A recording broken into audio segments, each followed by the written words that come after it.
ரலியல்லாஹு தஆலா அவர்கள் சொல்றாங்க, உணவை ஆற வைத்து சாப்பிடுங்கள், மிகவும் சூடான உணவிலே பரக்கத்து இல்லை என்று பெருமானார் ஸல்லல்லாஹு அலைஹி வஸல்லம் அவர்கள் சொன்னதாக சொல்றாங்க. இது முஸ்லிமுடைய கிரந்தத்தில் பதிவு செய்யப்பட்டிருக்கிற செய்தி.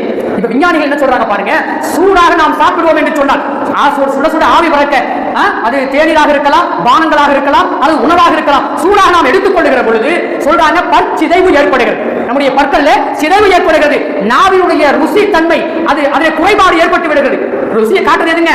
அறுசுவைகளையும் நமக்கு காட்டக்கூடியது நாவு, ஆறு சுவையும் காட்டக்கூடியது நாவு. அந்த ருசியை காட்டக்கூடிய அந்த தன்மையிலே குறைபாடு ஏற்பட்டு போய்விடுகிறது நீங்கள் சூடாக சாப்பிடுவதன் காரணத்தினால். அதே போல சொன்னாங்க, வாயிலே புண்கள் ஏற்படுவதற்கு நீங்கள் அந்த சூடாக சாப்பிடுவது ஒரு காரணமாக இருக்கிறது என்றும் பெருமானார் ஸல்லல்லாஹு அலைஹி வஸல்லம் அவருடைய அந்த பொன்மொழிகள் இருந்து ஆராய்ச்சி பண்ணி சொல்லி இருக்கிறாங்க. குடல் சம்பந்தமான கெடுதிகள் ஏற்படுகிறது, குடல் சம்பந்தமான கெடுதிகள் ஏற்படுகிறது. அதே போன்று உணவு குழாய் வெகு சீக்கிரமாக சேதமடைந்து விடுகிறது என்று சொல்லி இன்றைய விஞ்ஞானிகள் இந்த ஹதீஸ்களை ஆராய்ந்து பார்த்துவிட்டு சொல்லித் தருகிற செய்தியாக பார்க்கிறோம்.